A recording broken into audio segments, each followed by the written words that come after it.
Amerita el cambio de cortina, da toda la sensación que sí, el señor Federico Bruno está con nosotros. Él hace su columna de libro todos los miércoles. ¿Cómo te va, Fede? ¿Cómo andás? Bien, muy bien, Adrián, gracias por el recibimiento. Y sí, como bien decías, amerita el cambio de columna, de cortina, porque hoy vamos a hablar de el futuro, de un libro llamado Futuro Pop, y qué mejor para escuchar en este momento, en esta introducción, que el tema clásico de Volver al Futuro. Sí, claramente. Una película que a todos los que la vimos por primera vez nos rompió la cabeza. Rompió la cabeza. Y justamente vamos a hablar con alguien que le rompieron la cabeza algunas cosas de la cultura pop y de la cultura contemporánea. Por ejemplo, ver Jurassic Park por primera vez, ver Volver al Futuro, acceder a determinados conocimientos. Luciano Banchero, que es con quien vamos a hablar hoy, no cree que la tecnología o los cambios de la tecnología se den por un modelo nuevo de celular, sino por las cosas que realmente nos van a mejorar la vida, o por lo menos a cambiarla. Así que es interesante hablar con él. Él es conductor en Radio Metro, conductor en el canal HBO. Desde 2014 dirige un programa de radio on demand. El primer programa de radio on demand de la Argentina se llama Posta. Es muy pero muy importante los podcasts en el mundo. Por ahí en Argentina no estamos tan habituados, pero por decirte un ejemplo, Liga de la Justicia, película que se estrena este jueves. Sí. Tanque tremendo de DC Comics. La película empieza con un chiste sobre podcast, como para que veas la importancia de los podcasts en el mundo. Bien. Obama, siendo presidente, fue al garage de un tipo a darle una entrevista que hacía un podcast, como para que veas la proyección que tiene Luciano Banchero, no solamente en lo que le interesa, sino también en lo que escribe, porque esto es su primer libro. Podemos decir que además de periodista especializado en tecnología y esas yerbas, ahora es un escritor, porque lanzó Futuro Pop, un libro que viene haciendo muchísimo ruido. Lo saludamos entonces a Luciano Banchero, nosotros desde aquí, desde Mar del Plata, con la cadena Brisas. Te damos la bienvenida. ¿Cómo te va, Luciano? Adrián y Federico te saludamos. ¿Cómo andás? Adrián y Federico, ¿cómo están? Gracias por el espacio, gracias por la invitación. Muy bien. Bueno, entonces radio va a haber en el futuro, Luciano. No sé si en este formato, pero me refiero en la radio transistores, pero que el formato de radio va a seguir existiendo, Es lo que yo espero. A ver, a mí más allá de los conceptos pasajeros como podcast o radio on demand, o incluso el concepto de radio en general, yo creo que lo que siempre va a haber ese contenido interesante para escuchar, porque creo que lo que va a haber siempre es gente interesada en escuchar y en producir ese contenido. Es como una cadena de necesidad, oferta y demanda que se va retroalimentando. Después la tecnología va cambiando, las maneras de consumir esos contenidos se transforman, pero gente con cosas interesantes para decir y gente dispuesta a escucharlo, creo que es algo que va a permanecer. Luciano, ¿en qué momento esta columna tuya en radio, después lo que tiene que ver con la conducción, ¿cuándo sentiste que empezaba a tomar formato para libro? Bueno, es el tema de la tecnología y cómo nos relacionamos con ella y cuál es su relación con la cultura también, y lo importante que es para nosotros como sociedad. Es algo que siempre me pareció interesante y fue protagonista de estas columnas. Y creo que la editorial Paidós, que es la que publica el libro, vio como un potencial en contar una historia sobre el futuro y sobre los cambios tecnológicos que estamos viviendo y cómo los vivimos, que valía la pena contar y que no estaba contada antes. Libros sobre futurismo y sobre innovación hay un montón, pero me parece que acá encontramos un fragmento de esa historia que tal vez no se había investigado tanto. Esto surgió en realidad como con una propuesta mía de desarrollar un concepto básico, que es cómo la ciencia ficción y obras de la cultura pop, del cine, las series, la literatura, inspiraron tecnología real, ¿no?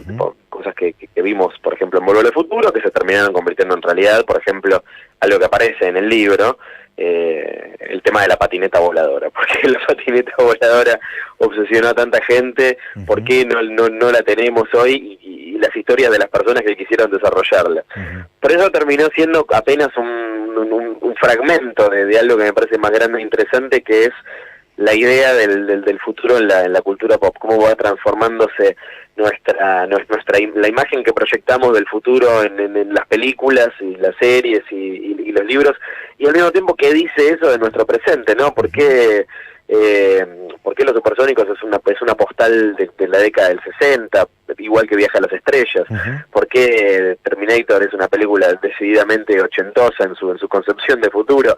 ¿Por qué Matrix más recientemente en los 2000? ¿Y por qué hoy nuestra idea de futuro pasa por, no sé, Westworld y Black Mirror? ¿Qué dice eso de nosotros como sociedad? Entonces creo que a partir de la convocatoria de la editorial a escribir este libro pude desarrollar un poco más esa idea básica en algo que terminó convirtiéndose en este ensayo que ya está ahí, que ya está en la calle.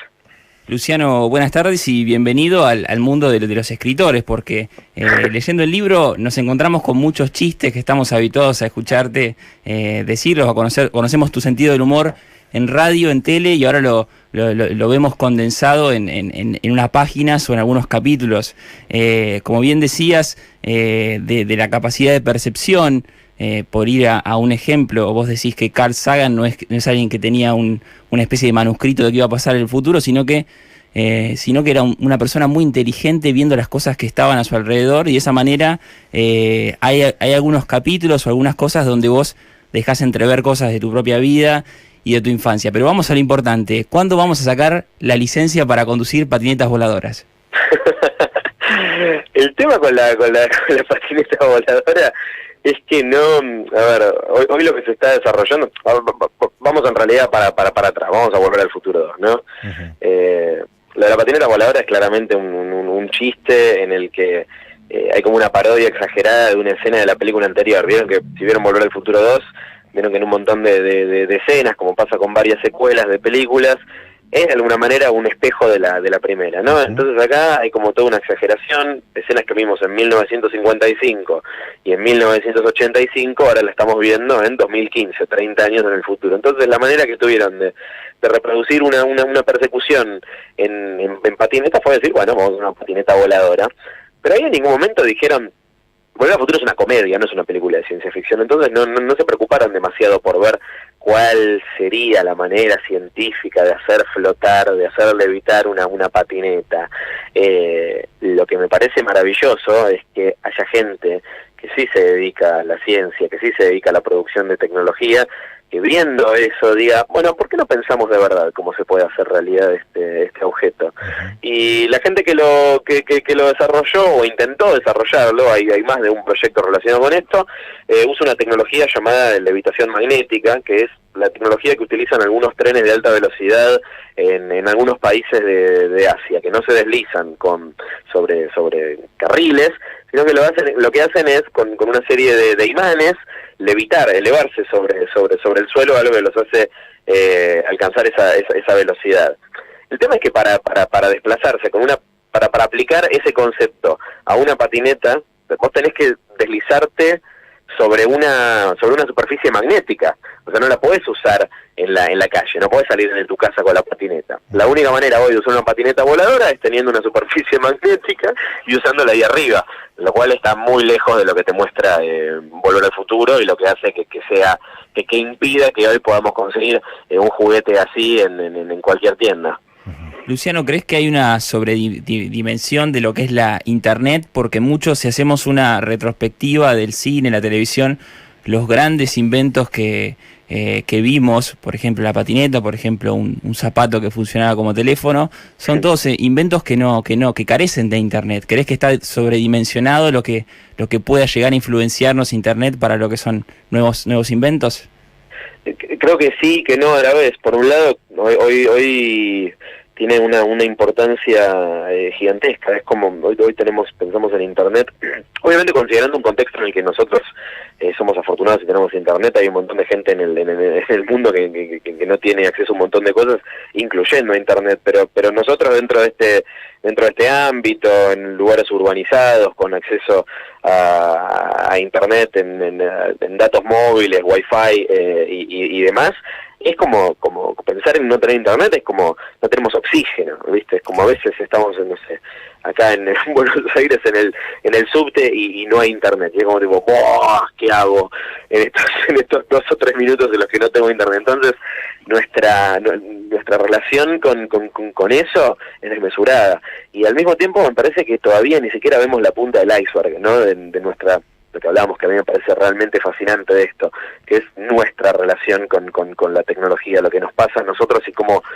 transforma nuestra manera de comportarnos, de ser, de relacionarnos con otras personas, para bien y para mal. Algo que me interesa, que me interesó indagar en el capítulo dedicado a Internet, en el libro, es que cómo se va a ir transformando en los próximos años en algo que no solamente llevamos en los teléfonos o en las tablets o en la tele o eventualmente, no sé, en relojes, anteojos y demás dispositivos conectados a Internet, sino cómo la tecnología puede llegar a permitirnos cosas no solamente de ocio y de entretenimiento, sino a cambiarnos la vida de verdad, o sea, la extensión de la vida física a través de la tecnología, incluso cómo puede transformar conceptos que de hoy como la muerte física y la posibilidad de la inmortalidad a través de la ciencia y la tecnología. No sé si ustedes ven la serie de Black Mirror. Uh-huh. Sí. Uh-huh. Hay un capítulo que se llama San Junípero, que acaba de ganar un Emmy hace unas semanas, en el que se ilustra a través de una historia de amor entre 2 chicas, un escenario que parece futurista, pero en el que hoy ya se está trabajando, que es la posibilidad de convertir a nuestra conciencia, a nuestra personalidad, a nuestra memoria en datos, y que nosotros, de la misma manera que hoy subimos fotos, documentos y todo tipo de música y todo tipo de archivos en lo que se conoce como la nube, que no es más que un montón de datos alojados en servidores que se pueden acceder de cualquier dispositivo, que nosotros mismos podamos transformarnos en eso, digitalizar la conciencia, digitalizar nuestra identidad y convertirnos en personas virtuales. Y las cosas virtuales tienen una permanencia que lo físico carece, porque el cuerpo se desgasta, el cerebro se deteriora, los órganos se pudren, pero si encontráramos la manera de digitalizar nuestro cerebro, nuestras ideas, nuestra identidad y demás, podríamos vivir para siempre.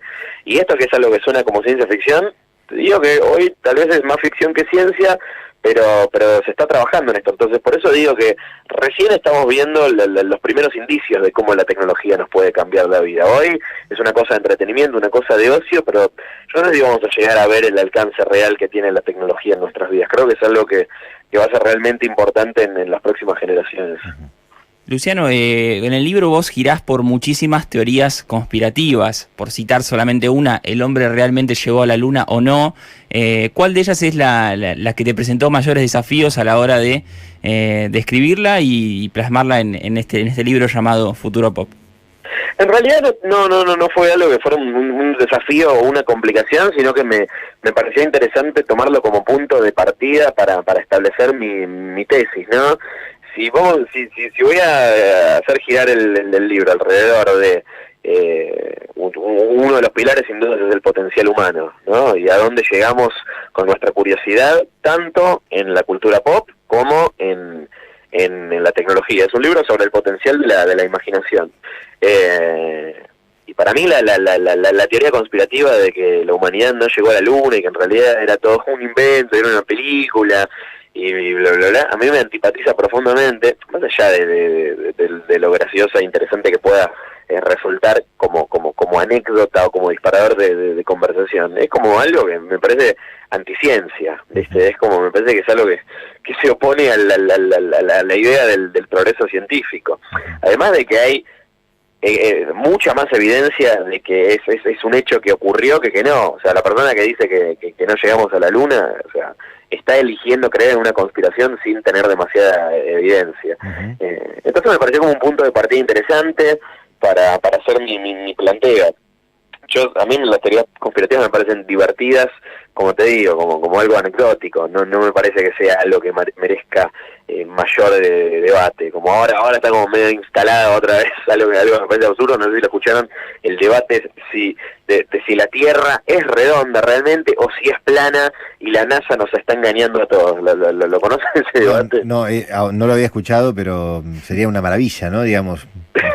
Mi hija hoy me llamó casualmente que estaba hablando de lo que fue la maravilla del descubrimiento de Magallanes, sí, que fue el primero que pudo pasar del otro lado de América, ¿no? Digamos, sí. Justamente hoy hablaba con mi hija de ese tema, que me contaba lo que había aprendido en 4º grado del colegio. Me estás contando esto, espero que no esté escuchando, ¿no? Ahora, porque si no, mañana tiene un quilombo grande con la seño.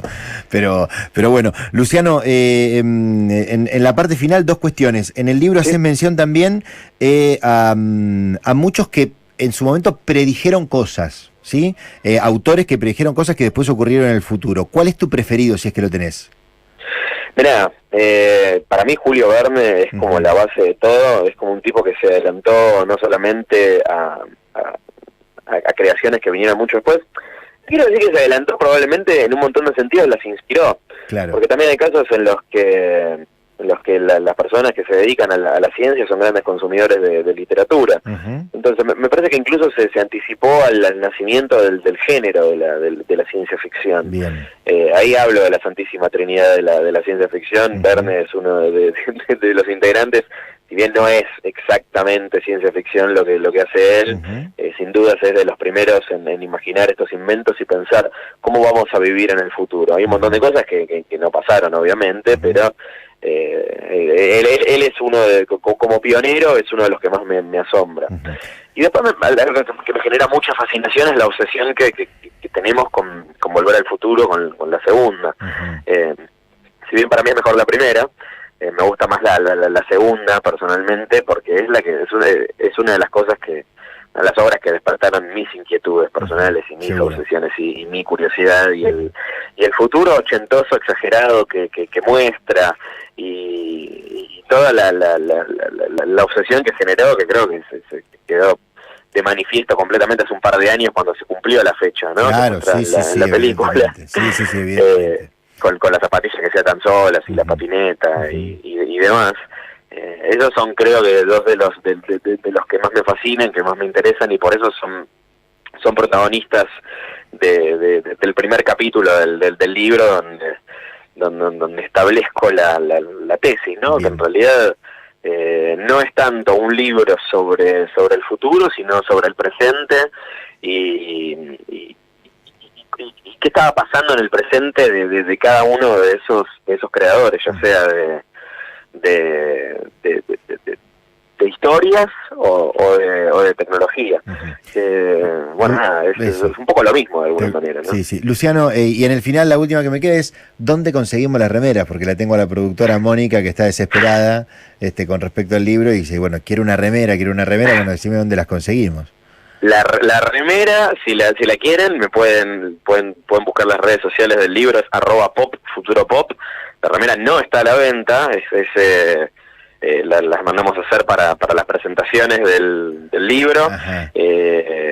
Aprovecho para comentar que la próxima, no es a Mar del Plata, pero estaría buenísimo.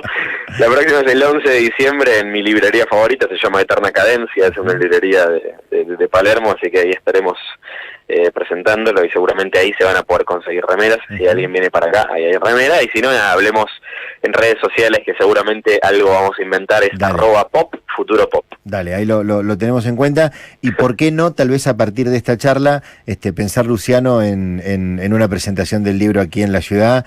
El verano permite muchas cosas que ocurran en Mar del Plata, y ojalá que así se dé. Totalmente. Bueno, yo veraneé muchos años en Mar del Plata, y hace poquito íbamos con la radio a hacer transmisiones desde allá, así que le tengo muchísimo cariño, y cualquier excusa para volver es bienvenida. Te dejo un abrazo, Luciano, aquí desde el equipo del programa, así que te agradecemos mucho. Un abrazo para ustedes y gracias a ustedes por el espacio. Hasta luego. Buena nota con Luciano Banchero, y un libro que entusiasma. Sí, se deja leer, es muy entretenido y está repleto de chistes, que yo siempre valoro mucho la comicidad en la literatura y en la lectura de no ficción. Cerramos con un pedacito del libro, como hacemos siempre, Fede. Dale. El libro es Luciano Banchero, Futuro Pop, guía para vivir en un universo de ciencia ficción. La tapa está buenísima, no puede ser más de ciencia ficción posible la tapa. Dice lo siguiente entonces. Rosalind Williams, historiadora del Instituto de Tecnología de Massachusetts, explica que lo de Verne no fue magia. Sí predijo un montón de cosas que pasaron, fue porque leía muchísimo y hablaba con gente que sabía que estaba pasando alrededor del mundo. Así que, ¿por qué habríamos de sorprendernos? Simplemente estaba prestando atención a las cosas. Leer mucho, rodearnos de personas con visión global y prestar atención. 3 claves para entender el presente y pensar el futuro. Gracias, Fede, por la columna de hoy. A vos, Adrián.